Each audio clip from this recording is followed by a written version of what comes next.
Stadium in East Rutherford, New Jersey. Coming up, we've got a good matchup on tap between the Buffalo Bills and the New York Giants.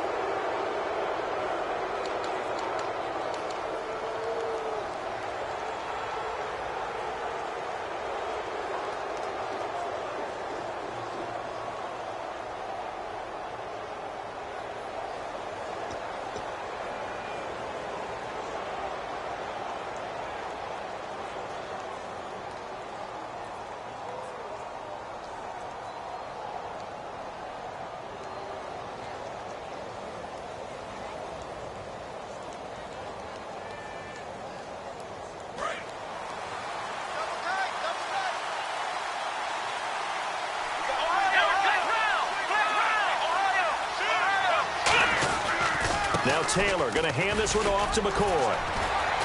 Fighting through. And he'll be taken down just shy of midfield. For McCoy this year, 5th time in his 8-year career that he's topped the 1,000-yard mark. Charles, first time he's done it with the Bills, though, finished with 1267. And he's the type of player that you can build around. And what I mean by that is, as a runner, as a pass catcher, he does a little bit of everything, and he opens up the offense for everyone else around him, the complementary players. But he's a guy, heavy-duty ball carrier, and also get him in space, and he can break people down. And how about this wide receiving core, Charles? Well, I was in the hotel watching a little film, and you popped your head in and said, these receivers are pretty good from what I can tell. You're exactly right. Can't wait to see them do their thing out on the field. And he's got his man. It's the tight end Clay. And they'll get 14 yards out of it and a fresh set of downs. They gave up the completion there, but this is what zone defenses count on. Catching the ball and not much run after the catch.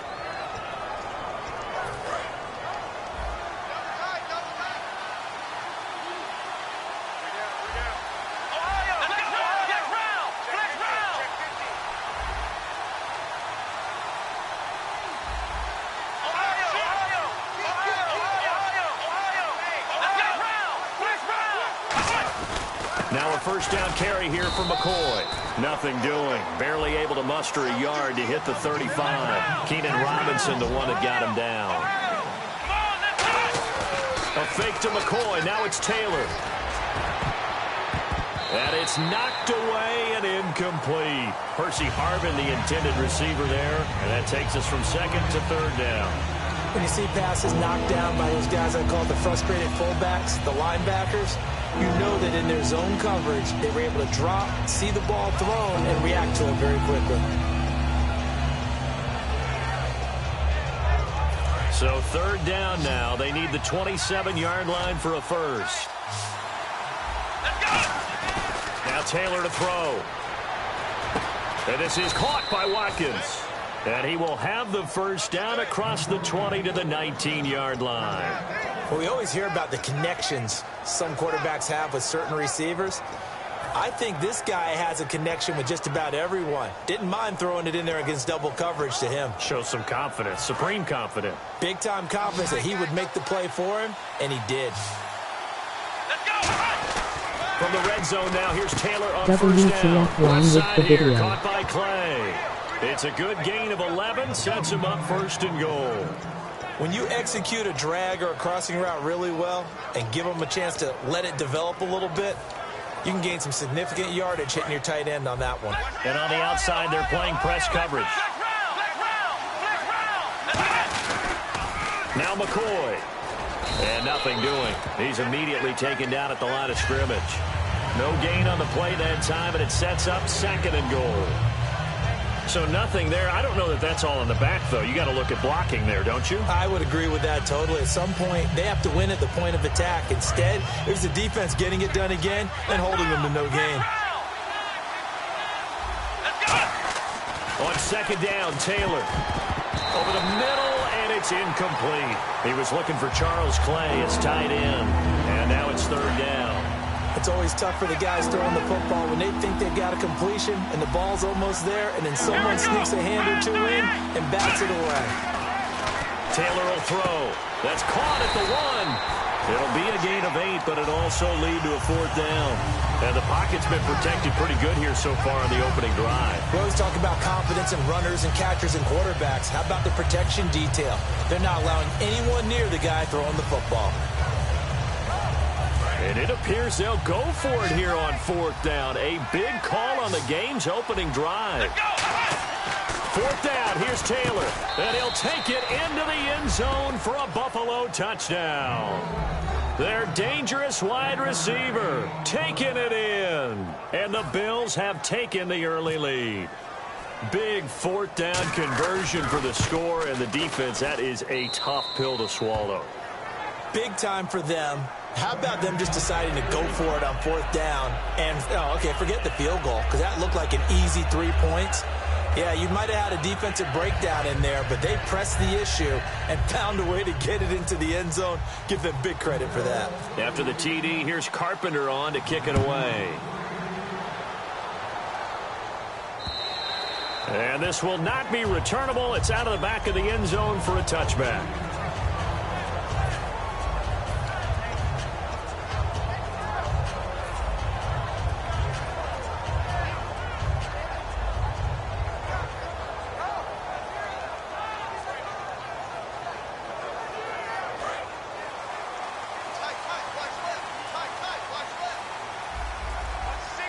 So the D-line's going to spread out. Here's the former 7th-round pick, Rashad Jennings. And he'll go down right at the 30-yard line. 5 yards is the tally on first down. That brings up 2nd and 5. The New York Giants offensively, their starters, and one guy out wide to take a look at, Sterling Shepard. A really mature man in every way coming out of Oklahoma. Personally and professionally, you can play him out wide, play him in the slot. He can return punts for you. He's a dynamic playmaker. They run again with Jennings.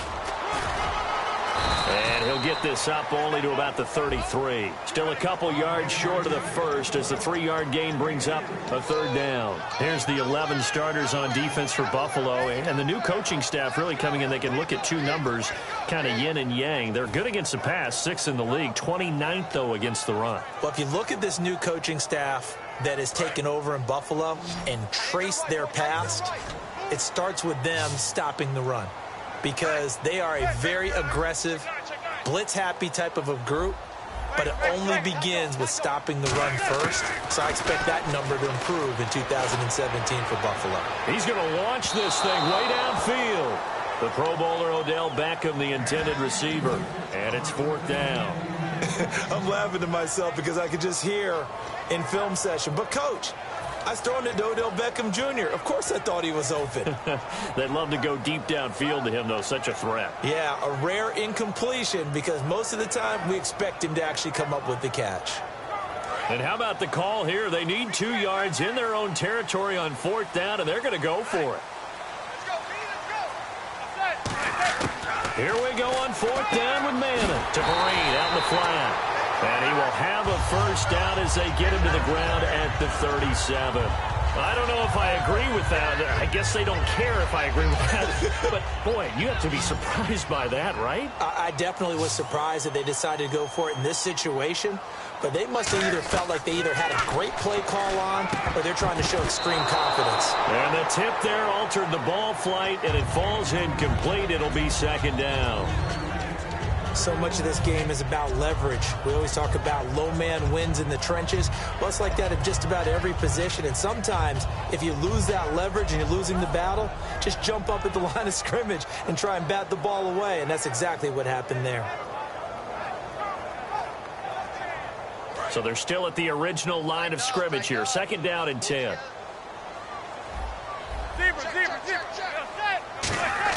Back to the air on 2nd down. It's Manning. He'll rifle this one deep right side. Looking for his receiver sharp, and it's intercepted. Picked off by Stephon Gilmore. And a big turnover there as his guys will get the football back. Well, when someone other than the quarterback is throwing the football, it's either beautiful or a disaster, and here it was the latter. Nowhere in between, right? You're exactly right. It takes some fortitude to call that type of a play, but when it doesn't work, oh, boy, you wish you hadn't. He was brought down by Devon Kennard. To throw is Taylor. He's going to air one out. He's got a man, complete. A big play there. Taylor to Watkins. And even 40 yards. Well, we know he's got the speed there. He needed the speed and the hands. A great catch. And because of that speed, you have to respect it as a defender. So you have to either play off or make sure you're somehow in contact with him. And he's able to do exactly what you said. Use the speed to his advantage and go up and get the football. That's a big-time play right there. Now, this will probably be the last play of the quarter. With Charles Davis, I'm Brandon Gaudin. Second quarter about to get underway with the Bills in possession. And they've got it here with a first down.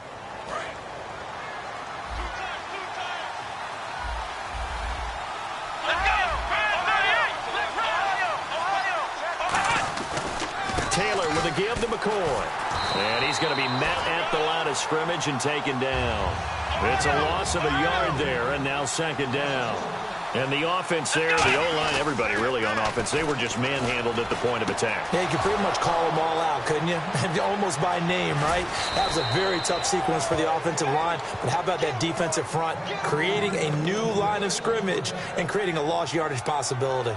Coaches really don't care from what position they get this, but run after the catch ability, rack ability, is often the difference between winning and losing and changing field position.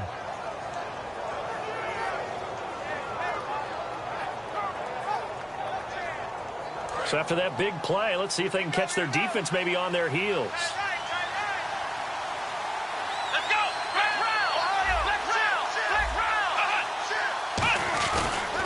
They'll try and run it with McCoy. And he is going to lose yardage here. That's going to go as a loss of a yard, and it'll be second down. There's so many times during camp and practice that you get bored as a player doing regular drills. But how about that shed and skate drill right? And he takes it in across the chalk for a Bills touchdown. LaShawn McCoy taking it in from a yard out. And the Bills will add on to their lead. I know we don't talk about it enough, but the intelligence level of the guys up front blocking, the offensive linemen, maybe the smartest guys in football overall. Add in a little bit of athleticism and a whole lot of toughness, you've got a lot to deal with, don't you? That's why the guys in the backfield get them really nice Christmas gifts, right? If they're smart, they do.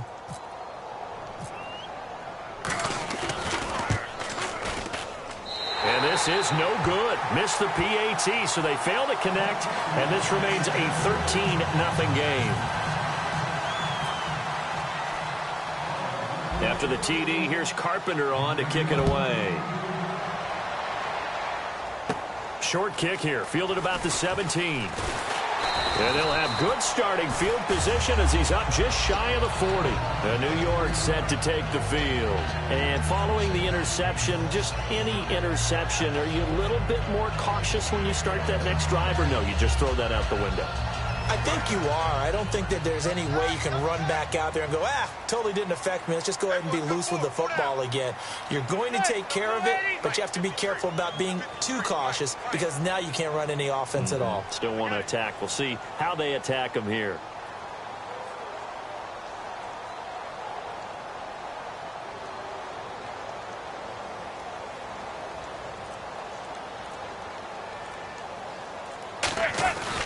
They'll begin the drive with Rashad Jennings. And he's swallowed up right near the line of scrimmage. It's a loss of a yard there, and now second down. When you're putting together a formula for winning defense, it's exactly what we're seeing in this game. Controlling the line of scrimmage, attacking, and changing everything so that now they're playing in the offense's backfield. They're playing an excellent game.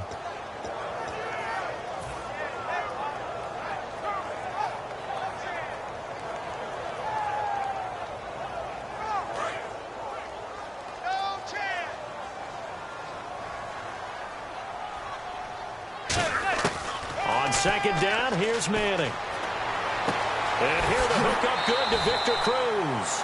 And he'll be out of bounds up past the 45. In recent years, the slot receivers really gained stature in the NFL because they could do so many things. Yes, they can line up wide like your normal wide receiver, but to have that kind of courage and toughness to run routes in the middle of the field and become dependable targets for their quarterbacks and move the sticks, those guys are worth their weight in gold. And he gets it down to the 48, enough for the first. 3 yards there, good enough to keep the drive moving. I always appreciate runners who understand situations. That was just 3rd and inches. No reason to dance around in the backfield and try and break off a bigger play. Just go pick up the first down, and that's exactly what he did. 1 receiver left, 2 to the right. On 1st and 10, here's Manning. Out on the right, this is Cruz. And they're able to get this one down to the 25. 23 yards on the play. Of course, the catch was nice, but how about what happened after? Able to stay on his feet and gain all that additional yardage. So many of these slot guys, I think, have running back in their background. Manning going to throw. His throw caught right around the 6. And he will take it on in for a giant touchdown. Sterling Shepard 25 yards for the touchdown. And the Giants have got it back to a one-score game.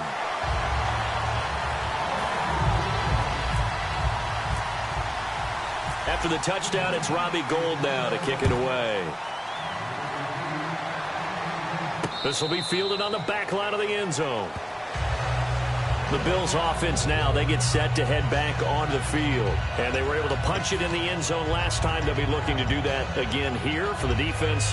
Obviously, they'll be looking to stop them from punching it back in the end zone. It always is punch-counter-punch, isn't it? And which team has the advantage? Let's just go back. Last time on offense, they rolled downfield, got into a good rhythm. You can see a little more bounce in and out of the huddle. You can see the sideline really get into the game. So defensively, you're thinking to yourself, how do we take that away from them? How do we get the advantage back? Let's see what they come up with. I think pressure is always the first way to go. You love pressure. I love it. Let's see if they dial it up this drive. Under a heavy rush, and down he goes. Keenan Robinson from his outside linebacker spot, forcing the sack for a loss of 8. Third and long, it's Taylor. Over the middle and caught by the tight end play. 14 yards is the pickup there, but it'll still lead to a fourth down. I know the halftime's approaching, but I don't think he's going to want to take a break. That's his fifth catch. Yeah, they've really been targeting the tight end. And a quick throw here, that's complete. And he's got the first down yardage before he's brought down at the 42.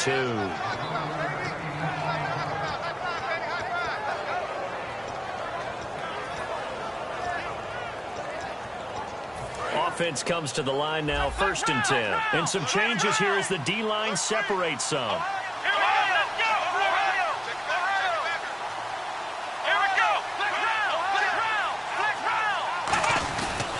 Here's McCoy. And some space here. And he'll take this all the way down to the 15-yard line. It's a big run there by McCoy. 44 yards.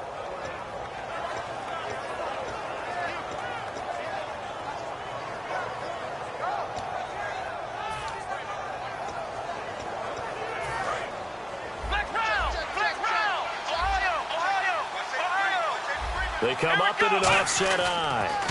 And they'll keep on the ground with McCoy. And he'll be taken down here at about the 11. 3 yards on the pickup there, and it'll be 2nd down. I like the call. Inside the red zone, running the toss. Why? They want to get to the edges. They want to see if guys who don't normally make a lot of tackles are willing to actually do that. That usually means the guy's in the cornerback position. 6 yards is the pickup, and that'll lead to a 3rd down. That was a nicely run slant route, and what the receiver's trying to do is make the defender think he's going upfield for a deeper route, and then breaks it off, usually after about 3 to 4 steps, and cuts towards the middle of the field. And now what he's trying to do is use his body to keep the defender away from the football and get the quarterback a really nice target. They'll try and run for it with McCoy. Call it no gain that time, and they're going to be left looking up at a 4th and 1. On every snap, the defense is trying to establish who they are, but on 3rd and short, that's really when you put it out there and tell people who you are, and that's exactly what they did. For the offense, they're looking at their offensive line and saying, guys, where are you? We need you on those plays. And now out come the Giants. And what do you think goes on here in this situation? If you got the football, you're trailing, you're back in your own territory with just a little time. Do you try something? You're thinking about jump-starting your team, right? You just mentioned it. They're down. They're trying to get back into the game. But you got to figure, if something goes wrong, you may have put yourself in a spot where you may not be able to come back in the second half. Managing risk. This is taken in. It's complete. Now whistles come in. We're going to get a timeout here by the offense. It's just their first, so they'll have 2 remaining here before we get to halftime.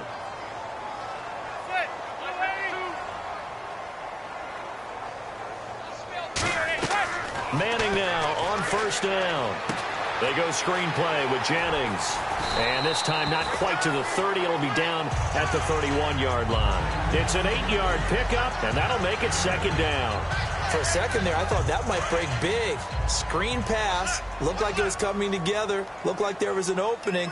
Still, ended up with a solid gain. Manning to throw on 2nd down. Cruz has it over the middle. And he carries this one all the way down to the 9. Now hold everything here. We're going to get a timeout by the offense. So as they take it over, we step aside.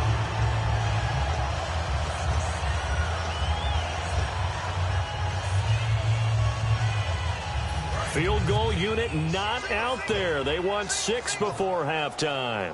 1 receiver left, 2 to the right.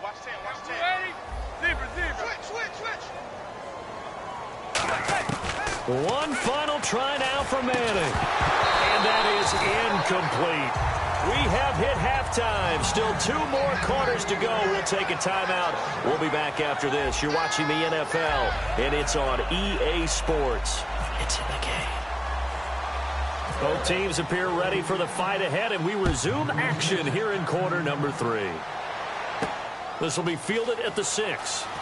And he'll take this across the 25, couple extra yards up to the 27-yard line. And the Giants ready to come out now.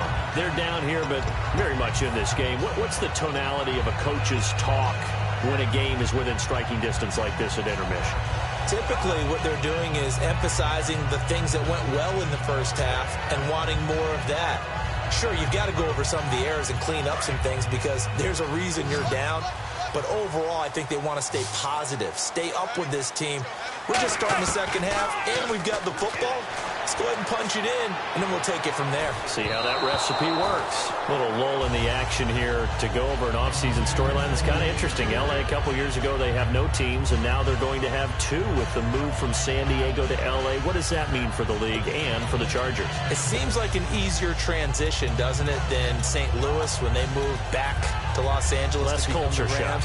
Less culture shock, less, obviously geography, the whole deal. But it's a transition that still is not going to be easy. Remember, they're going to go play in a soccer stadium, essentially, for at least the first couple of years before they share a stadium with the Rams. So that changes things. Obviously, trying to create an identity in the market they haven't been in a long time. They began as the Los Angeles Chargers, but only played 1 season as such. I know many people like to throw to the tight end, maybe in a little flexed out position because he creates mismatches with his size. The slot receivers do the same thing with their quickness, their speed, and their route running savvy. So after that big gain, let's see what else the offense has up its sleeve.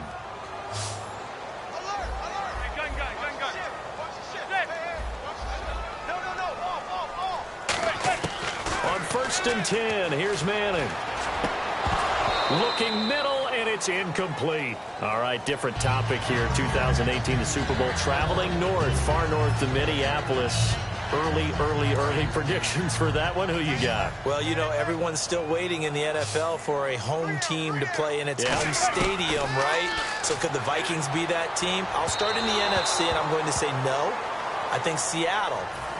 Starting to get near that maybe last run with their defense. But Earl Thomas returns. I like Seattle coming out of the NFC. How about you? Well, I'm actually going to take a Dallas Cowboys NFC title run. I think that they came so close this year, probably most talented going into next year. I like that one. Well, in the AFC, I'm going to go with a team that if they improve their defense and their quarterback stays healthy, they could be that team, the Oakland Raiders. Okay, I'm going dark horse. Cleveland Browns. Let's go. Hey, from worst to first. Extra DB on the field for the Bills here on 3rd down. Yeah, maybe thinking pass. Throwing is Manning on 3rd down. He's going to let this one go deep. And incomplete. He can't hang on. Would have been a nice catch. Instead, it brings up a 4th down. And when all else fails as a defender. And whistle blown. A timeout here is taken, and it's taken by the kicking team. It's just their first, so 2 remaining as they burn one here in this 3rd quarter.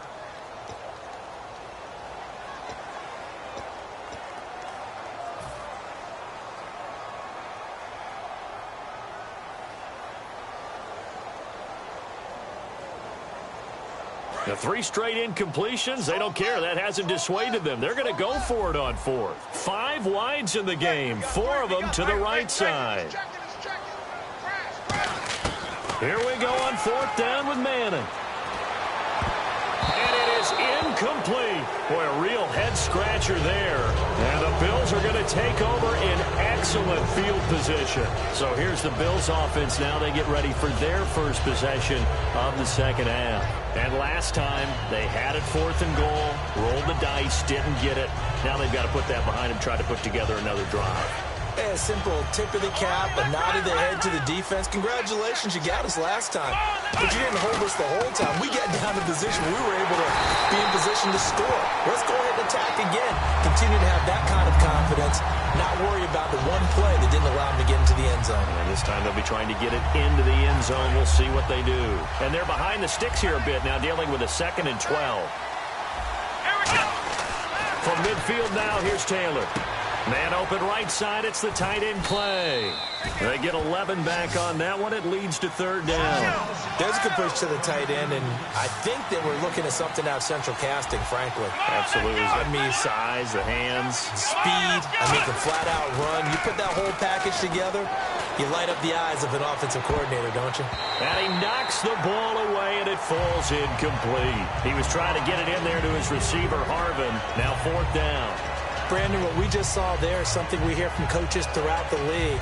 How are you going to defend what they call the moment of truth ball, meaning a 50-50? The ball's in the air, defender's there, receiver's there. Who's going to make a play on the football? And in this case, the defensive guys actually got it done and knocked it away. They're going on 4th down. It's Taylor. And this is incomplete. That incompletion, Charles, gives me a chance to put you on the clock real quick. NFC teams last year that did not make the playoffs that might make a push this coming year. Well, 3 that come to mind right away that we thought were going to be in 2016. Minnesota, remember the start they got off to before that didn't work out so well for them. Arizona, we thought they were locked to be in the playoffs. In fact, many of us called them Super Bowl contenders. And Carolina, the defending NFC champs going into last season, they didn't make it. So I think that all 3 could return to former glory. I'm going to give you one way off the pace here. You ready? Let's go. The Los Angeles Rams. Ooh. They get the young quarterback going, and that defense continues to live up to expectations. They can make a real strong push in the West. They've got the D. You're right. They just need the O. And the defense searches for one more stop here after the run on 2nd down. Here's Jennings on the toss. And he's got the first before he's brought down at the 39-yard line. That one goes for 13 yards, and it moves the sticks. I thought guys that were over 30 weren't supposed to run the football this well in the National Football League. How about that veteran leadership? A big-time run combined with some nice blocking by his offensive line, showing that the ins and outs of being a veteran still has his place in this league. His odometer is not totally turned over yet. One of the toughest things for an offensive lineman to learn is the ability to get in space and hit people who are moving targets. And linebackers are not easy ones to hit because they know how to move, juke, and make you miss. And that's exactly what he did on that play. A nice play for the defense. He lost 2 there, and it's 3rd down. Back-to-back runs that were stacked up. Offensively, now you've got to think to yourself, do we change blocking assignments? Do we change formations? Do we change looks in order to try and get the running game going? They stick on the ground. Again, it's Vereen. And here he'll be brought down a little shy of the 35 at the 36. He's able to chew up 8 yards on the carry there, but still 4th down upcoming. And once again, leverage wins. The offensive line, lower than the defensive front. They moved them and found some good space for the guy carrying the ball.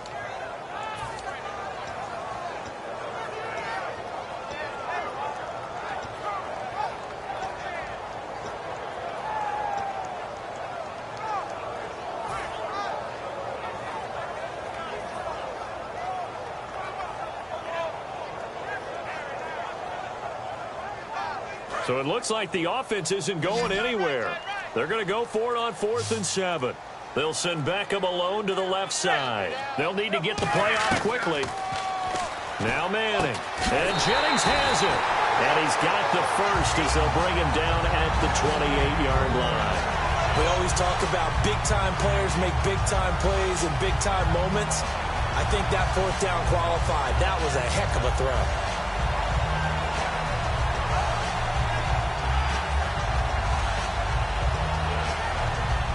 So the offense has it 1st and 10.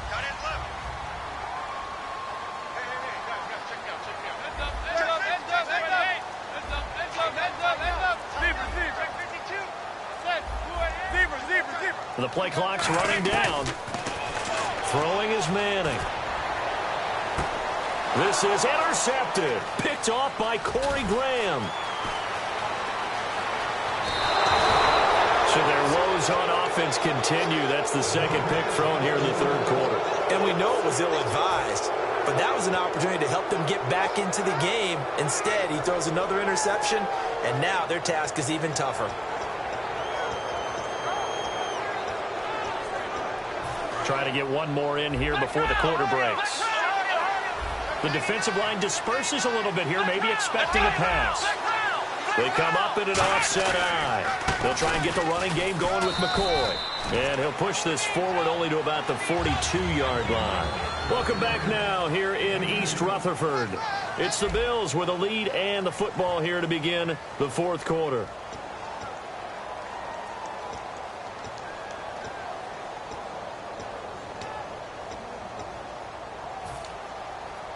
And after the play on the ground, that brings up 2nd down here. One man in the backfield. That's McCoy.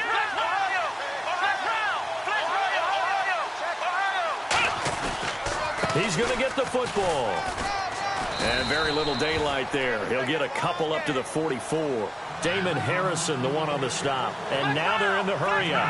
And in this situation with the lead 4th quarter, they're liking keeping the ball on the ground, I'm sure. That's just smart football, but you know the defense has to know it as well. They've got to stop them here. So now we're going to see that loading the box in a big way. 6, 7, 8, 9, whatever it's going to take, puts a little bit more pressure on your big offensive line.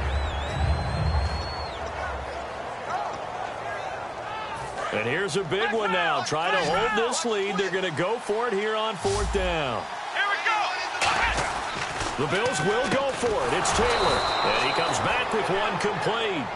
It'll be a gain of 11. And they're able to pick up the conversion here on 4th down. Well, it all came together on that one, didn't it? Big-time throw on 4th. Now that had to feel good, didn't it? Taking that type of a gamble there and making it pay off. What a throw. And tough as a receiver because no matter how perfect the pass, you know it's 4th down and you got to convert. A little bit of extra pressure, but he overcame it. Here's a give to McCoy running left. And he is going to lose yardage here. It's a loss of 2 there, bringing up 2nd down. And they're going to hurry back to the line now. Taylor. Able to connect on the long pass. It falls down incomplete. We know it's not an easy job to go out and catch passes when people are trying to tackle you and knock the ball away. But the bottom line is, that's a pass he's got to have and a pass he should have caught. Now Taylor surveying the field. A hit as he throws there, incomplete. He was trying to go to Harvin again, and 4th down coming up. Putting pressure on the guy throwing the football is always good, but when you can couple that with contact on him that leads to an incompletion, as we just saw there, that's winning football.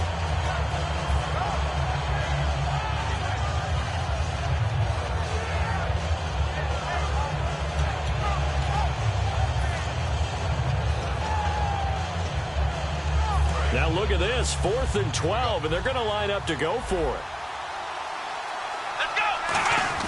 They'll try and throw for it with Taylor. This complete to the tight end, Clay. The Bills' drive stalls out on 4th down. And the Giants are going to get the football back. And New York set to take the field. Looked like they had something going last drive.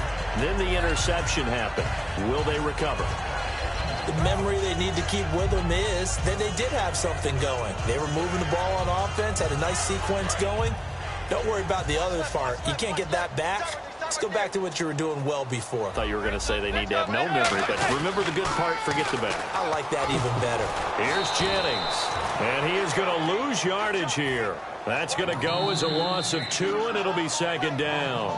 Now, whistles come in. We're going to get a timeout here by the offense. That's going to leave them with just 1 remaining here in this 4th quarter. 1 receiver left, 2 to the right. On 2nd down, here's Manning. He's going to float this one deep right side. And both guys were there, but it falls incomplete. One thing I know from experience is that when the deep ball is thrown and you're the defender, you've got to fight that little bit of panic that emerges. You've got to play the ball really well. It's a 50-50 jump ball play. And guess what? They took a shot. How are you going to win it? And in this case, they managed to get it done. The Bills bring out a couple of extra defensive backs to defend this third down play. Yeah, they're going dime. It's caught. He finds Norwood. And he's taken down, but not before getting this across midfield and just shy of the 40. First down and 10 now for the offensive group. So he makes the grab and the chains move forward. Nice job by the offensive line giving them time to complete that first down pass. Jennings. 17 yards on the pickup there. The drive will continue. It's a first down. So much for him being bottled up throughout the day. Finally finds a way to break through and get a really nice gain. The defense had felt great about what they had going.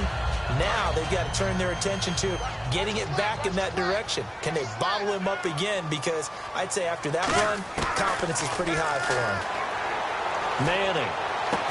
That is caught right at the 10-yard line.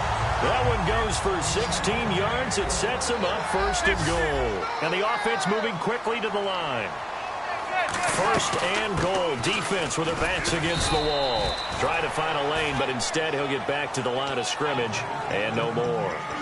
You know that old expression, it's not my night? It hasn't been his so far. I don't know if the legs are a little bit heavy. Sometimes having to hang out all day and play doesn't exactly play to your advantage, but it's been a tough go for him. And every time he looks up, somebody's there defensively. That was the same case on that play. Manning to throw on second down. And he will take it all in for a giant touchdown.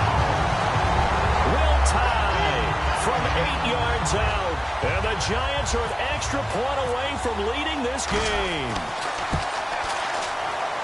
And they have taken the lead here in this fourth quarter.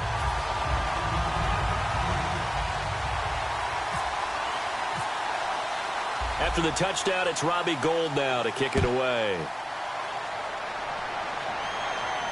Fielded about a yard deep. And he'll be brought down at the 23, make it the 24-yard line. And the Bills' offense comes out ready to take over. And last time this unit was out here, costly turnover, and then that turned into 6 points. They've got to make amends. And how many times have we sat in meetings with coaches and they use the term complementary football? Offense take care of the defense, defense take care of the offense. That didn't happen on the last possession. This is a chance for them to pick themselves back up and help their team. Yeah, we'll see if they can recoup and recover. There will always be a place for methodically marching the ball downfield. But when you can pick it up in big chunks and strike like that, have explosive plays, that's often the difference in winning and losing. Those types of plays that can knock a defense off balance, that'll drive a team towards a victory. So the D-line's going to spread out.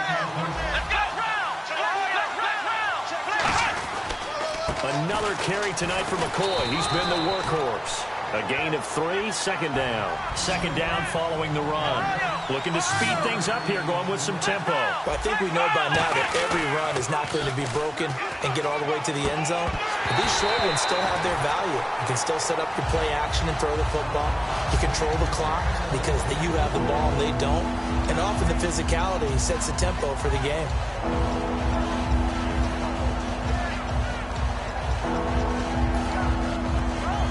So third down, they need to get to the 28 for a first. They'll look to throw. And he couldn't hang on to it through the contact. Incomplete.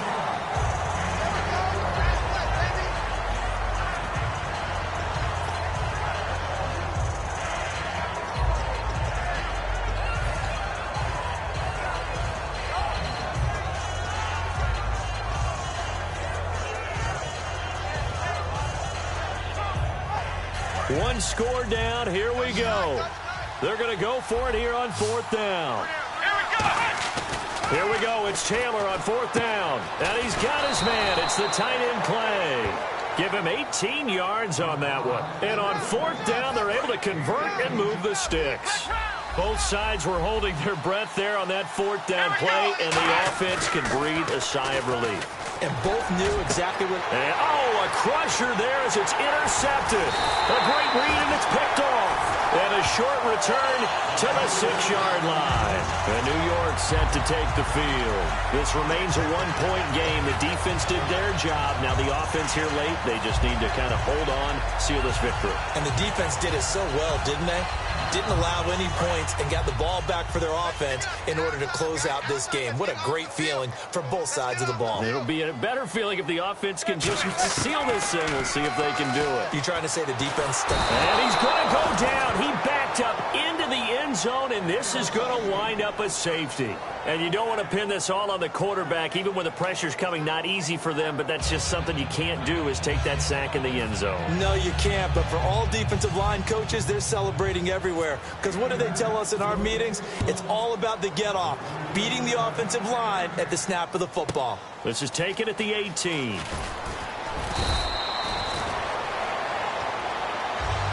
And the Bills getting set to go. And they had a nice little drive going last time. Threw the interception in the red zone. Costly. Bad enough to throw it anywhere, but that drives coaches insane when they're thinking about, hey, we got a shot at points already. We're already in a spot where you're thinking you got 3 on the board for sure, and to come away with nothing, that's a really tough one for them to swallow. Yeah, will they make up for it? They got pressure there and only rushing 3. And there's a defensive coordinator right now who is celebrating not just getting home with 3 there, but realizing if that's the type of pressure he can get in the entire game, then hit that. And that's caught inside the 30. A big play there. Taylor to Watkins. 41 yards. The last drive he threw the pick, but he's not shy. He's going downfield again there. And you can't be, because if you back off after throwing an interception, your whole game plan just goes right out the window, and it makes things easier for a defense. And you and I both know there's a quarterback in this league. Now hang on here. Timeout called by the defense. It'll be their 3rd and final timeout, so as they talk things over, we'll step aside.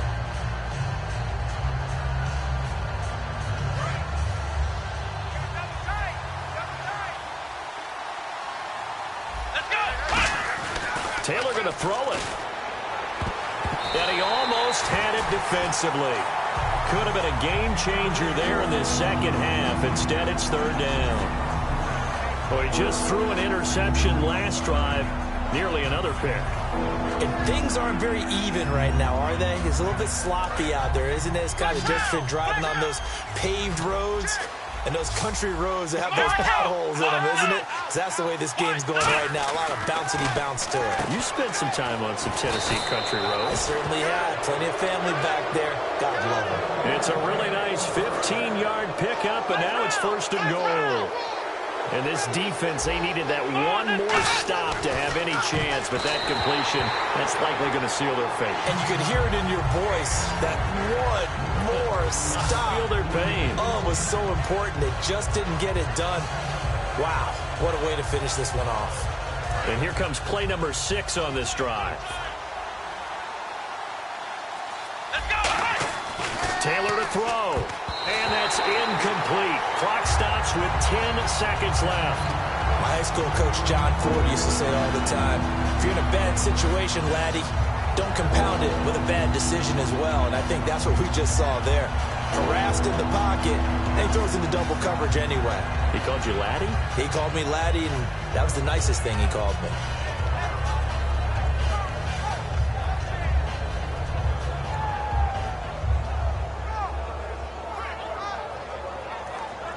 I can't imagine we'd see another throw here. 3rd and goal from the 1. Come on, let's go. Here's Taylor. And this is caught. And that could seal it. It's a touchdown. So a little icing on the cake there before the clock hits all zeros. What a way to finish things off. Exactly what you want. Not much time and a touchdown to put things away. He missed one earlier, remember, but this time he gets it to go.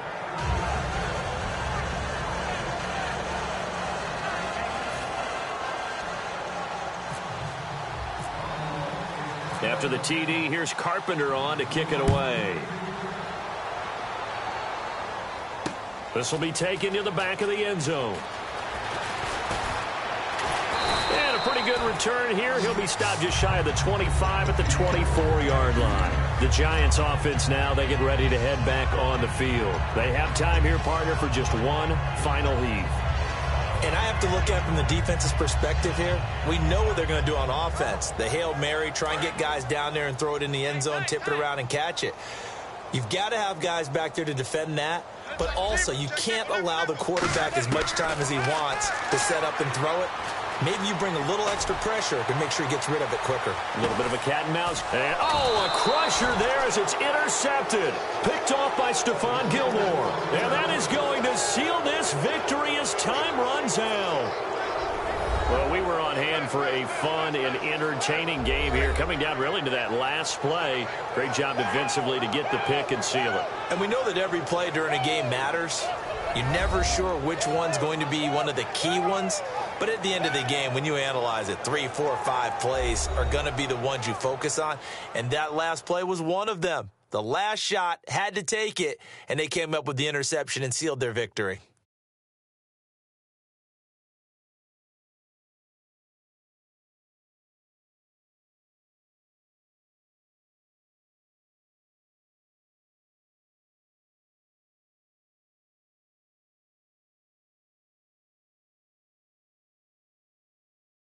That'll do it for us. For Charles Davis and all our hardworking crew, I'm Brandon Gaudin. You've been watching the NFL on EA Sports. For more, find us on Twitter at EA Madden NFL. From MetLife Stadium, good night, everybody.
Hello, everyone. I'm Larry Ridley, and this is the NFL on EA Sports.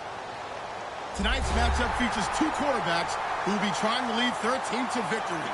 It's the Ravens going up against the Eagles. So let's send you up to Pennsylvania. Standing by in Philadelphia are Brandon Godden and Charles Davis. Okay, Larry, thank you. We are just off I-95 at the home of the Eagles, Lincoln Financial Field on the south side of Philadelphia. Coming up, we've got what should prove to be a good one between the Baltimore Ravens and the Philadelphia Eagles.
offense now on first down. He's got time in the pocket. Oh, and he goes down. The Ravens able to get to him. Terrell Suggs able to get in there and drop him behind the line. And we say it all the time, have to be able to get rid of the ball sooner than that. You have to help your offensive line out. They're going to protect you as best they can. And if you're getting 3 to 5 seconds to throw the ball, they're doing a really nice job. But when you hold it and give up a sack, you're really almost discrediting their work. And on this first drive, looks like they want to get that vertical passing game going early. And they did, and what a warning shot they just fired. If you're not going to back up and play coverage deep, we're going to attack you all game long. And once you adjust to that and you start to back off, then that opens things up underneath. A really nice start for them. Great way to get the game going. That one good for 16, and the drive will continue. And that run was what a lot of people call an explosive run. Gave them good yardage, solid yardage. They feel good about the whole thing, and they did it behind a 2 tight end set. It's always interesting to watch what offenses want to do with the 2 tight ends. Sometimes they line them up together for a power set. Sometimes they put one on each side of the line of scrimmage to balance things out. No matter what, though, when you see 2 tight ends on the field, your first thought is to think run. In this case, the offense was able to run successfully.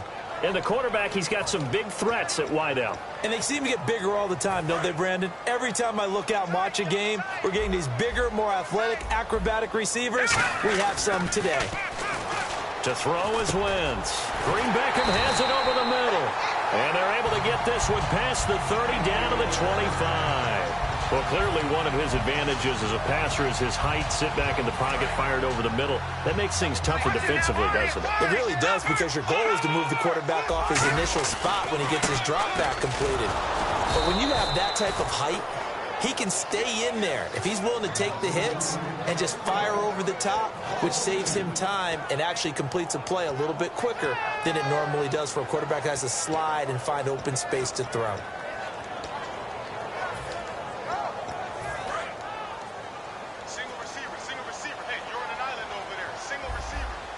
And some changes here as the D-line separates some.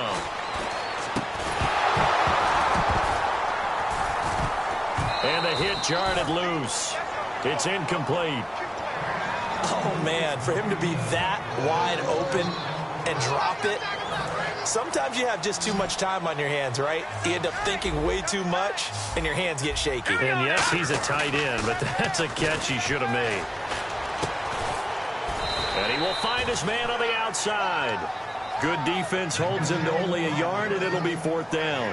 One hallmark of good defenses is understanding the game, understanding positioning, and tackling immediately in the secondary after catches. I think we just saw that on display right there. Got to him before he ever had a chance to think about turning it upfield. And look at this. They're keeping the punter on the sideline. They're going to go for it here on the opening drive. Wentz to throw for it on 4th. And it is incomplete. Boy, it looked like he had it and dropped it. And this defense holds firm here on the opening drive of the night. Well, trying to be bold on the opening drive of the game, but that effort, it proves futile. How many times have we talked with coaches where they've talked about taking the emotion out of their decision-making? I think that opening drive, if he didn't have it in his head to go for it before, I think that keyed into it. They were doing so well, and he decided to really establish something there. They didn't get it. Now they got to make sure that they don't lose their focus. That's going to go as a loss of a yard, and it'll be 2nd down. There's so many things that go into playing the position of linebacker. Some of them are actually subtle. Doing the drill work that you do all the time in practice and carrying it over to the game. Get rid of blockers and get to the ball carrier and knock him down for a loss. They'll run again here with Wentz. And he'll get this one up to the 26. Give him 2 on that run, and they're still left looking at a 3rd and about 9 to go. And the Buffet boys, the O-line, hopefully they're ready today. Listen, you got to feed them first. But if you do, you usually get a great product out on the field. And when they play well, the quarterback can't wait to feed them afterwards. 3rd down. Flacco needs a decent chunk of yardage. Eagle pressure. Too much this time. Down he goes. Brandon Graham in there to drop him for a loss of 10. And it'll be 4th and long.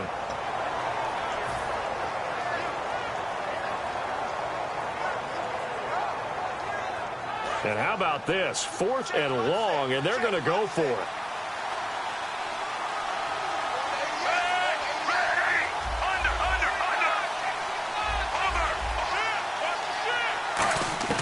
Rolling the dice on 4th. Flacco.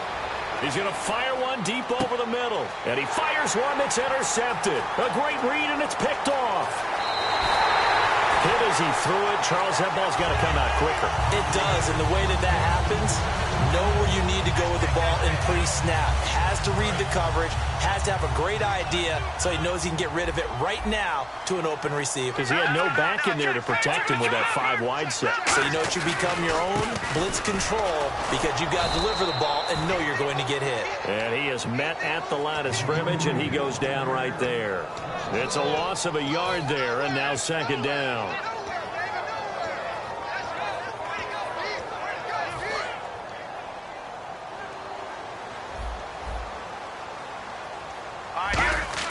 On 2nd down, here's Wentz. And bringing it in, this is Selleck over the middle. And down inside the 15 he goes. And the game just keeps evolving.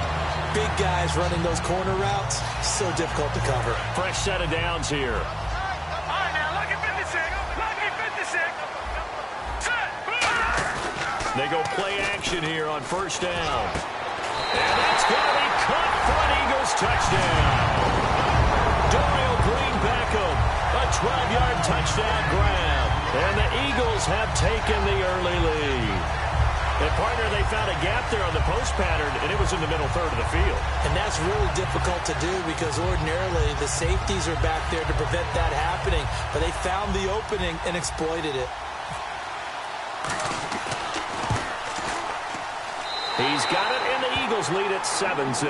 Back live with Charles Davis. I'm Brandon Gaudin. It's the Eagles with the ball here to begin quarter number 2, as we'll see one following the score on the final play before break. Sturgis out now to kick this one off. This is taken at the 3. And he'll take this across the 25, couple extra yards up to the 27-yard line. And now Baltimore gets set to take the field. And following the interception, we'll see what they can put together on this drive. I can hear my old college coach right now. He always used to tell us before every game, the team making the fewest mistakes will win. What they're hoping is that last mistake is their only one of the game. Coaches, that's all they talk about, turnovers, right? Minimizing those and maximizing opportunities.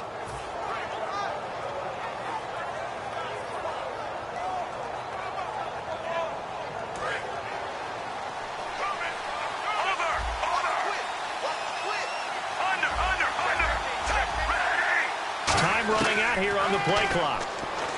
They go back to the air here after the INT on the last drive. And he's brought down after a good gain. And Steve Smith still making catches on Madden, but his career is over, finishing it with over 1,000 grabs, over 14,000 yards, and 81 touchdowns.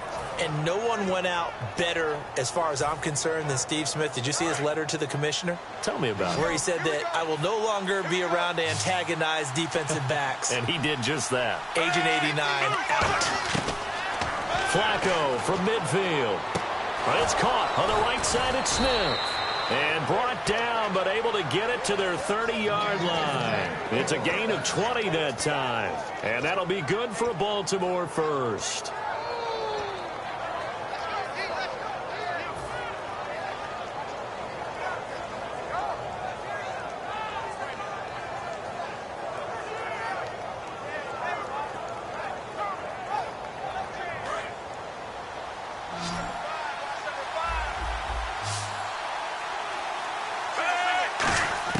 First and 10, and Flacco looking to throw.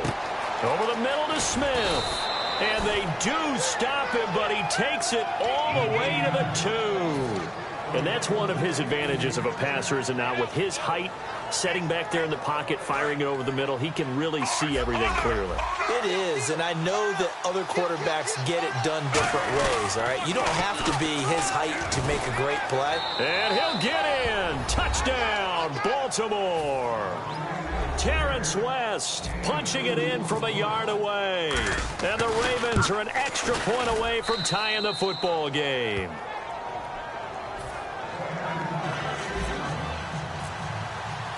So we're right back where we started, all even as the kick's away. And that'll carry over the back line of the end zone for a touchback. Philadelphia getting set to take the field. And they'll just simply be looking to build off the confidence of the last time out where they scored a touchdown. And confidence is powerful, isn't it? When you've scored once, you feel like you can go back out there and get it done again. Doesn't matter what the defense throws at them. They feel like they're in a groove right now, and they want to get out there and show it. Yeah, hoping to stay in that groove here this go-around. That's going to go as a loss of a yard, and it'll be second down. It'll be real interesting to take a look at this play later because on this pitch toss play, I get the sense that he just followed the pulling guard or the pulling offensive lineman through that hole and spilled this play early. Yeah, because he didn't even get to the outer third of the field. He was tackled in the middle third. Yeah, when you're talking about a pitch or a toss tackled there, that means they read it fast and diagnosed it and knocked him down in a hurry. And a gain there of 11 yards. Simple slant route, and partner, really nice hard throw by the quarterback. Nice timing between the quarterback and the receiver. They were perfectly in sync, and he put it right on him on the inside route. Well, you mind if we go off topic for a second? No, you know I like to do that randomly. AFC playoff contenders for this year that didn't make it last season. Who do you have that might get in? Well, I think Cincinnati's got to be considered there. Maybe they'd have an offseason that's calm, and they go into this season and try and get back to the playoffs where they have been perennials. How about Denver? Yeah. Remember last year they didn't have the quarterback to start. Trevor Siemian played pretty well overall, but maybe they can get solidified there and ride that strong defense right back into the playoffs. I'm going to give you a couple a little bit off the pace. Indianapolis cannot afford to squander Andrew Luck. Looking for Aguilar, and it's intercepted. Picked off by Lardarius Webb. And they take over. They'll set up shop at the 46-yard line. And now Baltimore gets set to take the field. And they will simply, Charles, be looking to duplicate what they did last drive when they were able to push it in for 6. And they hope it'll be that easy, right? To be able to take exactly what happened before, replicate it. They may have to make a few additional changes along the way because I'm sure the defense will make some adjustments, but they've got to have great confidence having scored. Oh, and now West lost the football. It's out. But it looked like a Raven was able to get in there, and they will indeed keep the possession. Wow, that ball gets knocked free, but a teammate comes along and scoops it up. It's almost like baseball. Guys at bat, people are on base in scoring position. One guy doesn't get him home. The next guy comes through and picks him up. And avoids the turnover. So they almost turn it over there. Scary moment. Second down here. On second down, Flacco to throw. Got a man over the middle, and it's complete. Well, welcome back to the Elite Flyers Club, Mike Wallace in 2016. Back over 1,000 yards catching the ball. We always knew he could run, Brandon. But this year, I thought he really improved route running and making some more difficult contested catches. And now Steve Smith gone, and Mike Wallace will be 31 when next season starts, but a lot more weight on his shoulders. He'll still be able to run. That won't be the problem. But at 31, he'll also understand how to be craftier in what he does and make some of those difficult catches a little easier for himself. Vinny Curry in there to bring him down for a loss of 7. It's interesting, partner, that most defenses try and guard the 35-yard line actively because they think the way kickers are nowadays, about a 52-yard field goal, they're kind of giving up points. But you get even deeper into territory, you get into the red zone, they're going to guard it even more, which means more pressure, more blitzing. Mike Wallace, the intended receiver, and it's third down. The name of the game, as always on defense, put pressure on the quarterback. And that's exactly what they've done today. It looks like they've got him a little bit rattled. That would have been the second interception in the first half.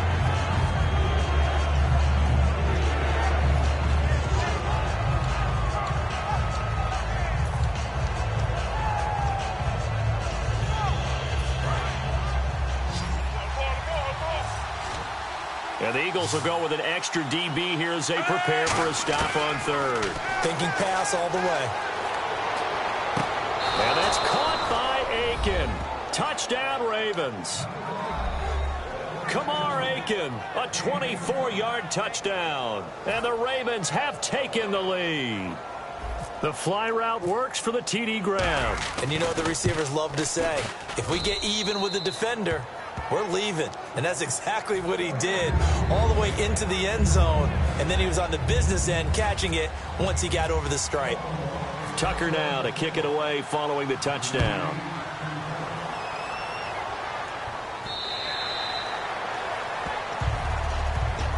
Philadelphia getting set to take the field.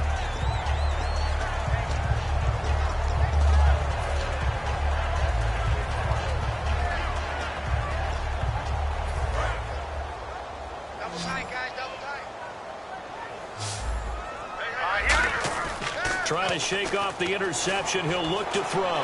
He's got time. Oh, he's able to outmuscle him here as he pulls it in.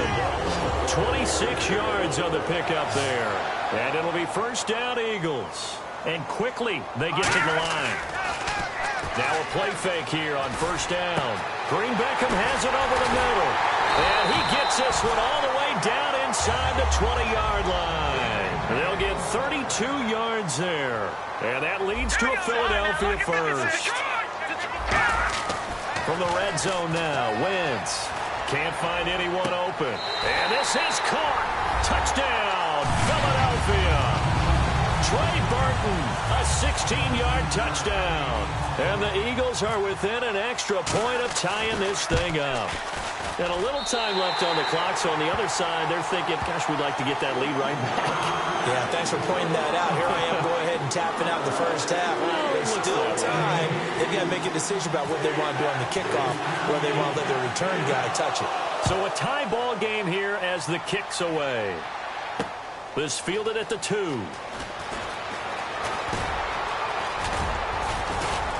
And a good effort on the return there. Gets him across the 30 to the 33-yard line. And now Baltimore gets set to take the field. And that recipe on their last drive that resulted in a touchdown looked pretty good, so they'll be hoping to do that once more.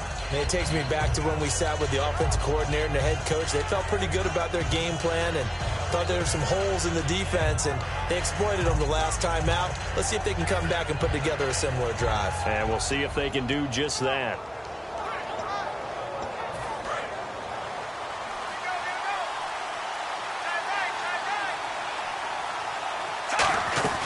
They go play action here on first down. And his throw's going to be incomplete. Let's look ahead for a quick minute. We don't have the schedules yet for next year, but what we do have are the 5 international games that will be played, 4 in London and then 1 again in Mexico. Jacksonville, Baltimore, Miami, New Orleans, Cleveland, Minnesota, Rams in Arizona. Those in London, and then Mexico's going to get a great game. The Raiders and New England. Yeah, you're exactly right. And just think about the ones in London. Remember, they're splitting them between the 2 different stadiums in London, so they get a different flavor in all these places. But Mexico, for the 2nd straight year, the Raiders are coming to town. That should be a whole lot of fun. Should be a ton of fun and a very good matchup.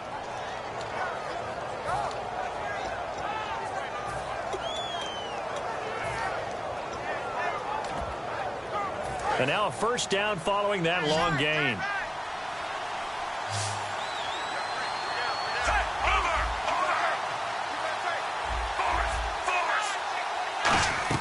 Throwing here on first down. Flacco looking middle, and that's complete. And he's going to get this inside the 30. He got 18 yards out of that one, and it gets him a new set of downs. Quarterbacks love slant routes because the receivers are breaking right into their line of vision, and receivers love them as well because they're getting the ball on the move and able to catch it and try and get upfield and gain additional yardage. 1 receiver left, 2 to the right.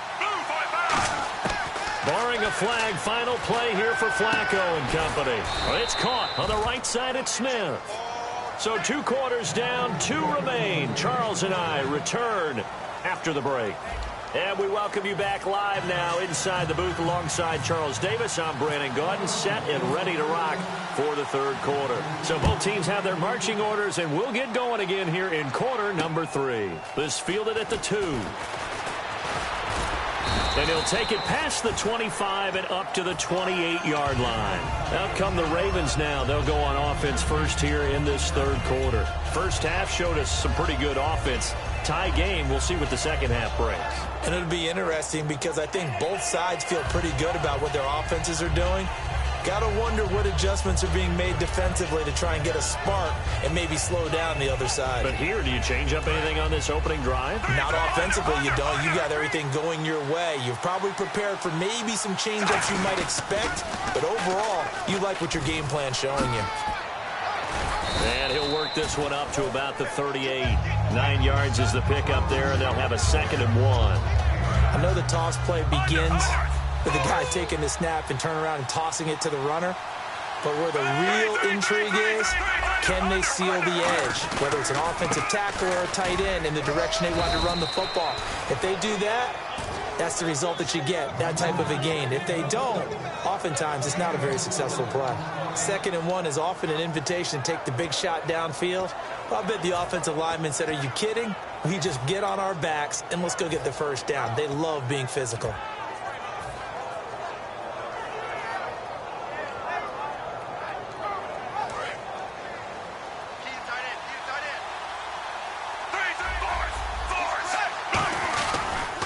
On the toss, there goes West. And some room to work. And now look at him go.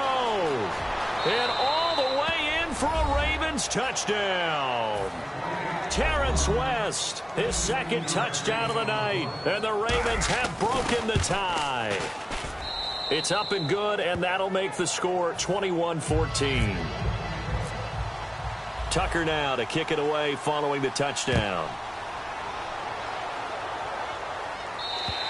And this will be a touchback as that sails over the end line. Now we take a glance at the offense as they work their way back out for their first possession of the second half. They trail offense, first time to touch the ball in quarter 3, and we'll see what they can do. And I can't wait to see what they have planned, because some teams script to start a half. Other teams just go, okay, these are the sequence of plays we want to run. These things work well for us.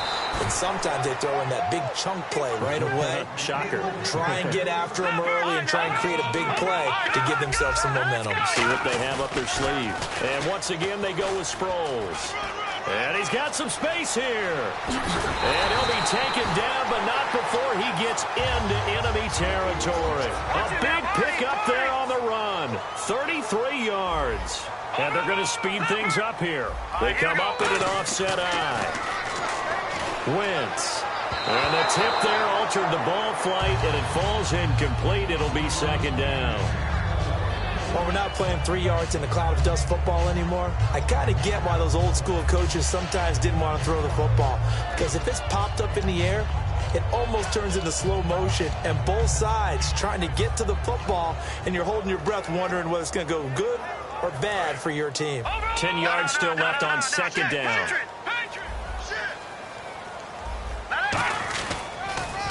Now Ryan Matthews in the game. He gets the call here. And he'll lose yardage here. Back at the 47. It's a loss of 2. Now 3rd down. And now it looks like they're going to be in the hurry-up. Now Wentz on 3rd down. Complete on the right side to Green Beckham. And he'll get this one down near the 20-yard line. A gain of 26 on the 3rd down conversion. And that last reception puts him over 150 yards now on the game, Charles. And now it's not just execution. It's not just performance. It's a mental aspect that's going on. Because right now, he's got the defense so much on their heels. Got them looking at each other. Who's going to cover this guy? And what type of coverage can we put out there to try and slow him down? 5 yards on the carry. Good pickup on 1st down. And that's exactly what you want on a 1st down run. Pick up 5 yards, bring up 2nd and 5. The defensive line, though, they've got to figure out a way to out-leverage the guys up front because the offensive line is winning at the point of attack. Wentz to throw on 2nd down. His throw incomplete. Jordan Matthews, the one he was looking for. 3rd down here. And that one was knocked away, and I think the defenders are going to be a little upset with themselves. They made the play on the football, but that one felt like a forced pass by the quarterback. Thought he had someone open. He really wasn't. Maybe an example of having too much confidence in his receiver that no matter what, I'm going to throw it to him. And that was a play made by the defense, and it could have been a bigger one. 9 yards on the play there, and it sets him up 1st and goal. Well, they've had a great, impressive drive going here, and that pickup ensures the drive continues. And not only do you continue the drive, which is demoralizing for the guys on the defensive side of the ball right now, but you make your own defense happy. They're able to get a little more rest over on the sidelines while this one continues downfield. The veteran Brent Selleck, the one he was looking for. And now it's second down. Second down now after the incompletion. After all the preparation, all the practice, a play like that will absolutely break your heart. They had everything they wanted, just unable to complete it. In the end zone, a big-time drop. He was trying to get that one to Darren Sproles, and it's third down. All defenders get tired of hearing about their lack of hands and why they're playing defense instead of offense, but in this situation, it was the hands that made the play. Batting the ball away on an attempted touchdown pass, excellent job. Way to knock it down. Long drive. The defense just cannot seem to catch a break and get off the field. Wentz now on third and goal. He dropped it. Couldn't hang on in the end zone. So no 6 points, incomplete.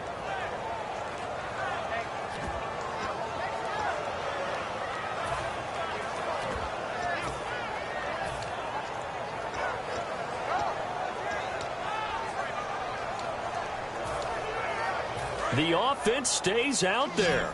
A big challenge here from this far back, but they're going for it on fourth and goal. To throw, it's Wentz. And that's going to be caught for an Eagles touchdown. Trey Burton, a beast in the red zone with his second touchdown of the game. And the Eagles are within an extra point of tying this thing up. And he knocks it through.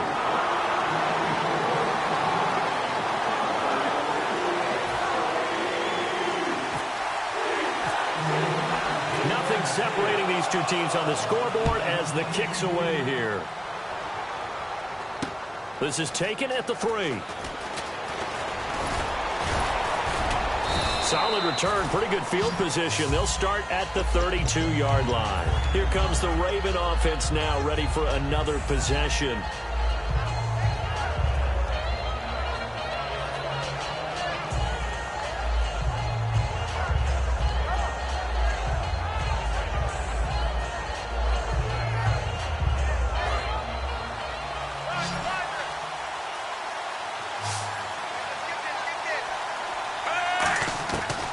First down, Flacco. He sets to fire deep. It's caught inside the 25. It's a big play there for Baltimore. 45 yards. Well, we haven't been shortchanged on offense. Another fun play to watch there on the deep pass. This game has the feel of, what, a turkey bowl, a Thanksgiving Day. You know, when we get together this year and the Davises and the Gardens get together, that's what our playbook's going to look like they're drawing them up in the dirt. And he is into the end zone for a Baltimore touchdown. Steve Smith, 23 yards for the touchdown. And the Ravens have broken the tie. As a former DB, you might not like to see that, but from a wide receiver's perspective, those are the plays they dream of. Correct on both counts, all right? Because once he took off, I mean, let's face it, that should have been done in Big Sky Country. Aren't any speed limits out there? And off he went. Glad I wasn't the one trying to chase him. And Philadelphia ready to get going on offense again. And that last drive was very, very balanced, pretty methodical. You think they go that route again? I'm always of the school that until they stop me from doing something, I'm going to continue. And I think that that's exactly what they'll look to do. But the beauty is the balance that they've created sets up opportunities for big plays. Looks like a run, turn into a play action, and throw one deep.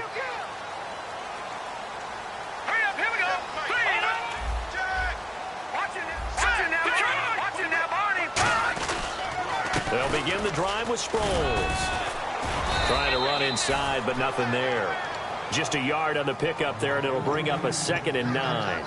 That was a really nice play, be able to stack that one up. When they get back in the huddle, he's got to tell his guys up front, great job.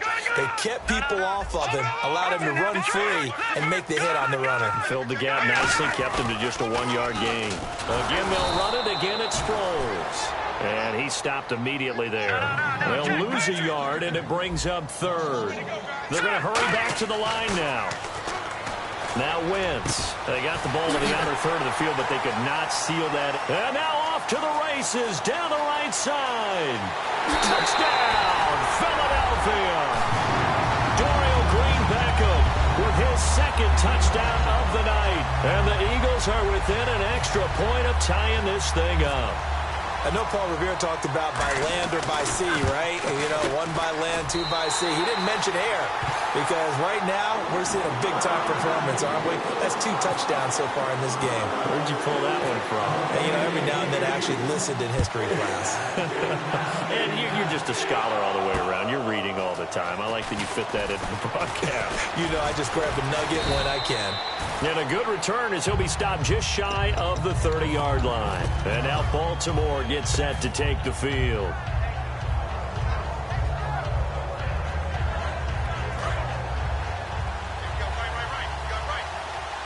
One receiver left, 2 to the right.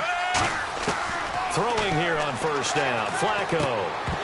And pops free. The collision there jarred the ball loose and brings up second down.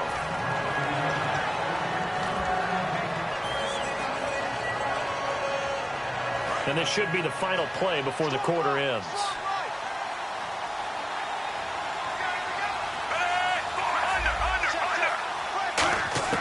Incomplete on first down. Now Flacco on second. He's going to go for a big play. It's caught inside the 25.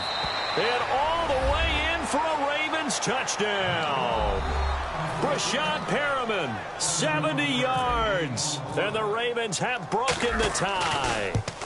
And correct me if I'm wrong, that was just a simple fly route, wasn't it? No, there's nothing to correct at all. You've got it down pat. And I just remember as a player, when I'd be in practice sessions and I'd hear 9 from the receivers, that meant fly route, go. Look out.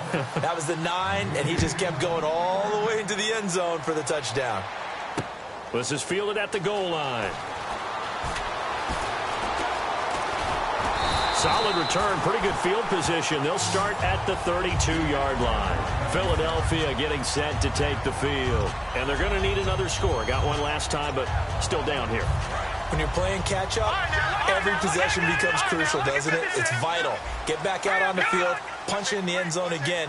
They know it's not easy, but what they do have going for them, they did score the last time. They think they've got a good formula working. And what about the defense? Well, now you're just saying to yourself, okay, gave up a score last time. What adjustments do we need to make to slow them down now and get the ball back for our own offense? Is it more pressure? Is it more zone? What do they have to do? They're trying to figure that out themselves. We'll see if they can figure that out right here. Officially, no gain on the play, and they're left with a 3rd and 8. And now they're in the hurry-up. So nothing there, but maybe you blame that on the blocking. Yeah, at some point, you've got to win at the point of attack. And on that play, that was all. And this will be caught at the 30. Touchdown, Philadelphia. Jordan Matthews, 65 yards. And the Eagles are within an extra point of tying this thing up. That was a nice little setup there off play action for the long touchdown pass. Yeah, I've got to tell you, it brings back bad memories for a guy like me as a former defensive back because in a playbook I knew a long time ago, we described that play pattern as draw pass 9 go, meaning fly pattern after the play action pass, try and hit him for the deep ball, and boy, were they successful on that one. So tough because his speed is so great. You've got to make sure you don't miss any cues or keys in order to try and keep up with him. Draw pass 9 go. That's still a nightmare to this day? Yeah, I still wake up in the middle of the night and feel the guy going past me.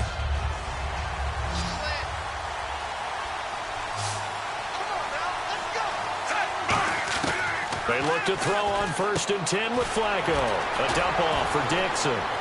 And he's brought down, getting this one up to about the 35. It's a 10-yard pickup, and it moves the chains. So here we go, 1st and 10 now. And with that last play, he's now up over that 300-yard mark. And in today's NFL, it almost feels routine. And I hate that when you talk about a 300-yard passing game. To me, 300 yards still signifies excellence, and he's achieved that in this performance. They like going to him in the slot. He catches another one. I think this comes under the heading of, until they stop him, why not go back to it? He has something going really well.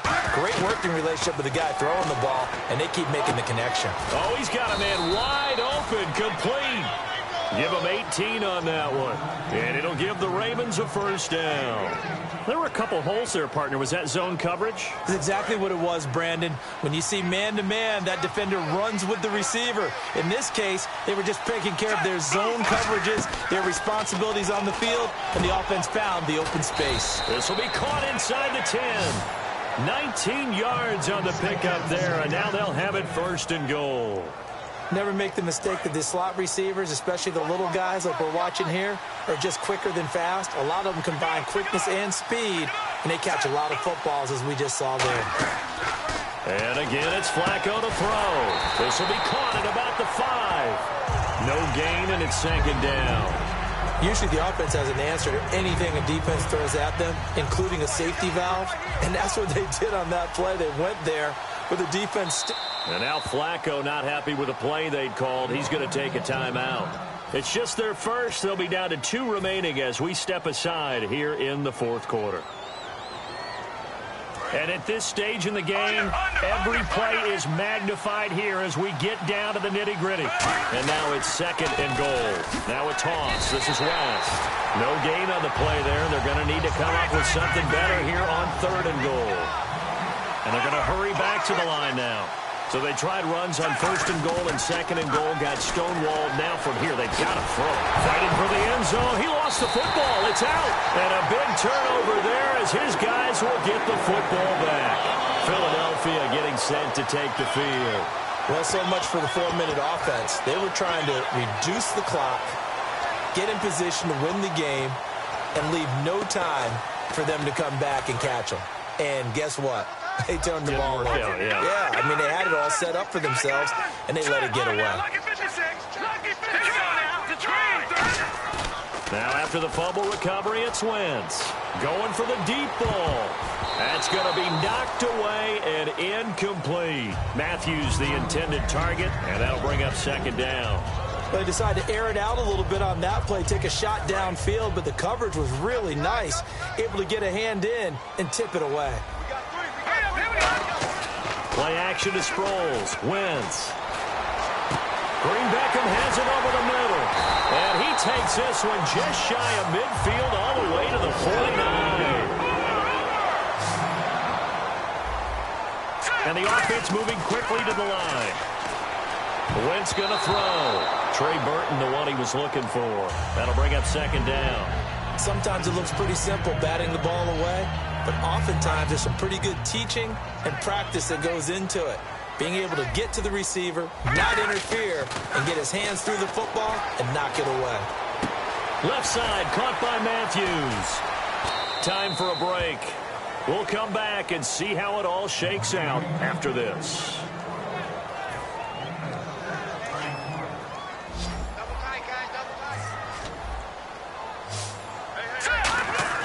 To throw is Wentz.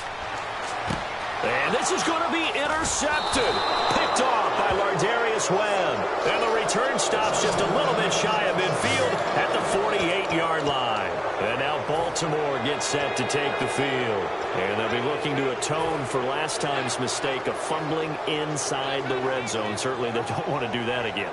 And so much emphasis placed on red zone offense. I mean, you have periods devoted in practice just for that, because everyone knows how vital it is to put points on the board when you've entered that part of the field. And to come away with nothing, that's difficult for a team to handle. Yeah, difficult, and now we'll see if they can make it less difficult on themselves on this drive. And on that last play there, he's over 400 yards passing now. And you know what that generally means? Success. That, and it means you really didn't miss opportunities. Usually very accurate. The ball's getting to the right place. Guys are making yardage after the catch to help you out that way. I mean, the whole team has picked it up. And don't forget, that means the offensive line has had to pass protect pretty well, too. Everyone dialed in. In this situation, it's really tough to figure out how to defend because they have plenty of room to still take deep shots at the end zone as they just did there. Yet at the same time, you've got to be ready for the short throw. In this case, when you see the cue that they're going for the end zone, retreat and make sure you have a way to play forward, back towards the receiver, and have a chance to bat the ball away as they did there. And he bats it away, and it falls down incomplete. I like the boldness, and I like that they took a shot downfield, but it was well covered, and he's able to get a hand in and knock it away. So a 3rd and 10, and defensively, a dime look, 6 DBs. Flacco. And he's going to find his man out of the backfield. That's complete. 15 yards through the air and a first down. Looking to speed things up here, going with some tempo. And fits the exact right word. Over the middle, there's almost always traffic, so anytime you're a receiver in that area, you're not just focused on catching the football. You're wondering where the collision's going to come from, right? Because there's almost always someone there able to concentrate, catch it, and even added a little extra at the end with a short run.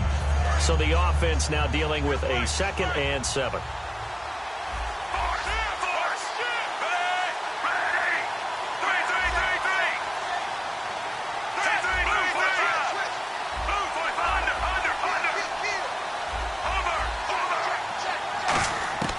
Setting to throw, Flacco. And that is incomplete. So 17 seconds now on the clock here. I think that's a big-time play there because the slant route is really hard to cover because the timing is so quick. But able to see it, diagnose it, and get to the football, that's why he's able to bat it away.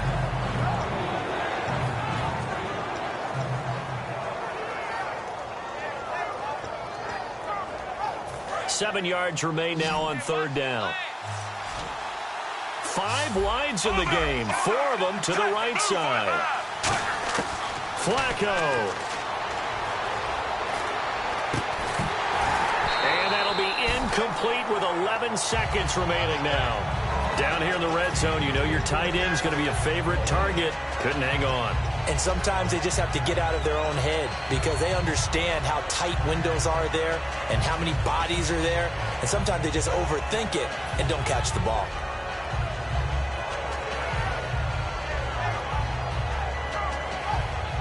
Tie game, 4th quarter, and they're going for this thing on 4th down.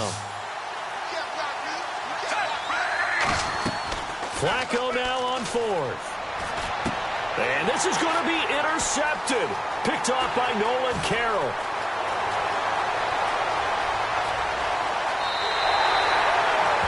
And here in overtime, if the team that receives the ball scores a touchdown, it's over. If they don't, we can still have some more football. That's exactly right. If they go down and kick a field goal, the other team gets a possession to either match it or score a touchdown to win the ball game. If both teams kick field goals, the next team to score wins. But if the receiving team throws a pick six or fumbles the ball and it gets picked up by the defense and they score, the game is over at that point.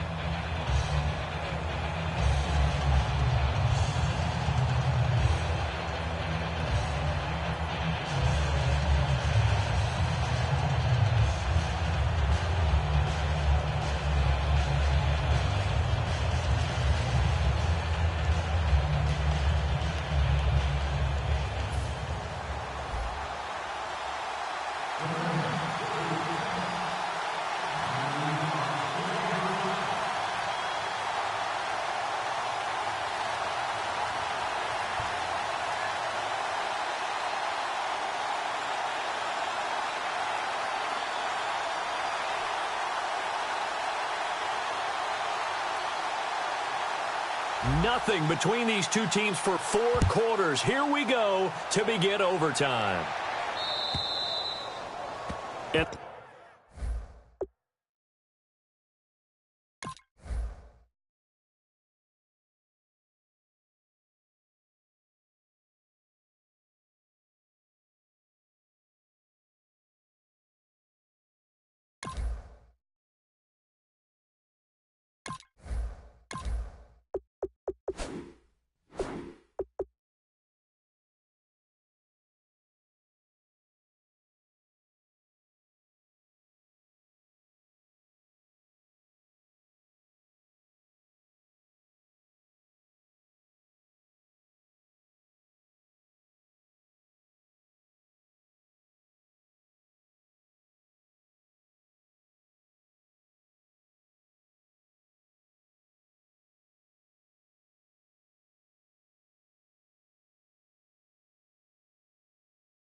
The kickoff sails out of bounds, and that's going to be a penalty. You can see the looks on the faces of the rest of the team. You have one job to do. Just kick the ball and play. Well, that's exactly right, Charles. The kicker, this is just inexcusable. Absolutely inexcusable. Everyone out there slugging it out for the entire game. Execute your job. They come up in an offset eye.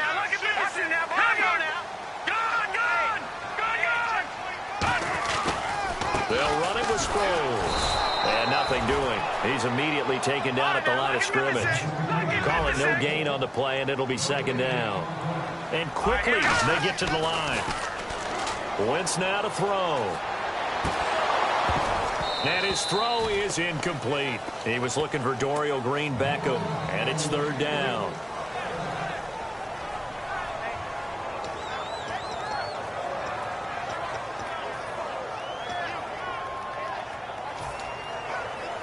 So a second down incompletion now brings up third down. Now Wentz on third down. And it's caught by Saleh. And he's got enough for the first across midfield to the 48. Almost not fair.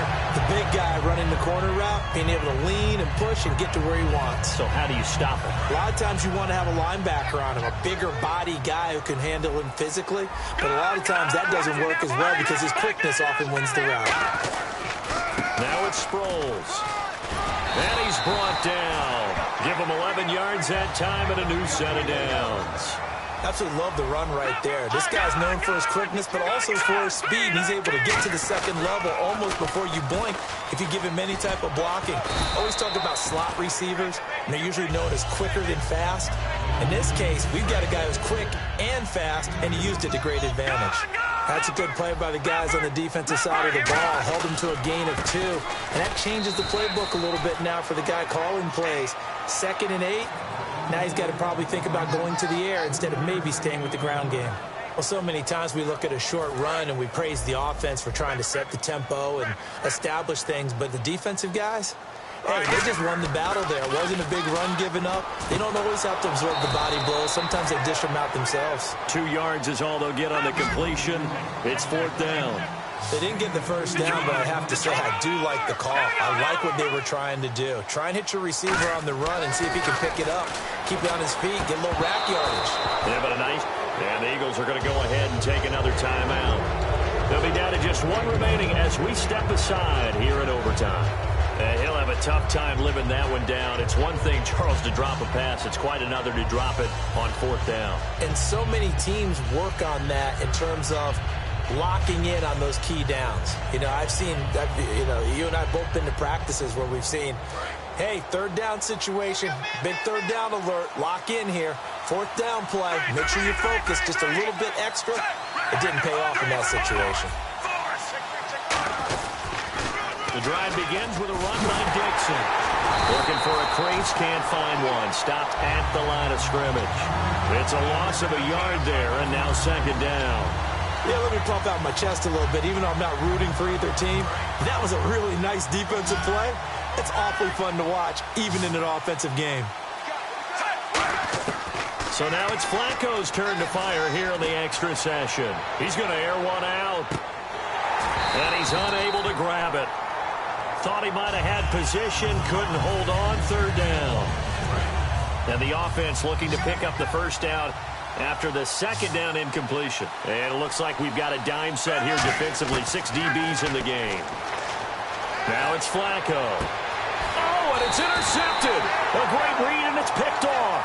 And they take over. They'll set up shop at the 46-yard line. The Eagles coming out as they get ready. Neither team scored yet. Now we go to sudden death. Next points win this game.